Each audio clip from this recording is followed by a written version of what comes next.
આ તમામની વચ્ચે રાજ્યમાં હજુ પણ આકરો તાપ રહેશે। તાપના ટોર્ચરથી 4 દિવસ કોઈ રાહત નહીં મળે। હવામાન નિષ્ણાંત અંબાલાલ પટેલે આગાહી કરી।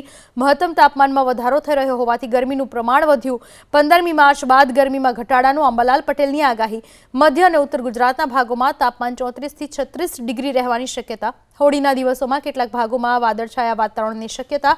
હોળીએ પવનની ગતિ 20 કિલોમીટર પ્રતિ કલાકની રહેવાની શક્યતા। ઉત્તર ગુજરાતના ભાગોમાં પવનની ગતિ 40 કિલોમીટર પ્રતિ કલાકની રહેવાની શક્યતા સેવાઈ રહી છે।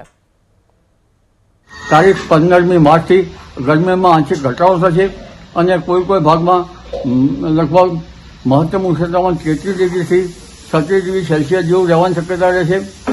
લગભગ મધ્ય અને ઉત્તર ગુજરાતના ભાગોમાં 34-36 ડિગ્રી સેલ્સિયસ જેવું રહેવાની શક્યતા રહે અને દરિયાકાંઠાના ભાગોમાં મહત્તમ તાપમાન 33 ડિગ્રી સેલ્સિયસ જેવું રહેવાની શક્યતા રહે।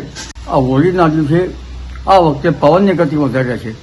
કચ્છના ભાગોમાં તો પવનની ગતિ મહત્તમ 40 ડિગ્રી સેલ્સિયસ કે 43 ડિગ્રી સેલ્સિયસ વિન્ડ ગસ્ટ રહે, હુડકટ ઉઠશે।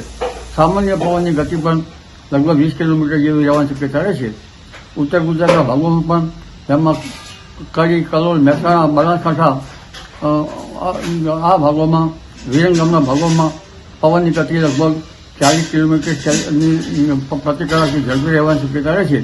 અમદાવાદના ભાગોમાં વિન્ડ ગસ્ટ 40 કિલોમીટરની ઝડપે રહેવાની શક્યતા છે અને સામાન્ય પવન 15 કિલોમીટરની આસપાસ રહેવાની શક્યતા ગણી શકાય। પંચમહાલના ભાગમાં પણ પવનની ગતિ રહેશે। એટલે આ વખતે હોળી પ્રગટાવવા કારણે પણ પવનની ગતિ વધુ રહેવાની શક્યતા રહે છે।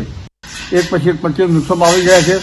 દેશના ઉત્તર પર્વતીય પ્રદેશોમાં તારીખ 13-14માં આવતા પશ્ચિમ વિક્ષોભના કારણે હોળીના દિવસોમાં જ પણ ત્યાં વાદળવાયુ ત્યાં વરસાદ થવાની શક્યતા રહેશે। જ્યારે ગુજરાતમાં પણ વાદળો આવવાની શક્યતા રહેશે। ગુજરાતમાં તારીખ 13-14માં હવામાન પલટો થઈ શકે છે, કોઈ ઠેકાણે વાદળો રહી શકે છે અને તારીખ 20 સુધીમાં વાદળો આવવાની શક્યતા રહેતા ક્યાંક છાંટા થઈ શકવાની શક્યતા રહેશે। કમોસમી વરસાદની શક્યતા લગભગ ઓછી છે।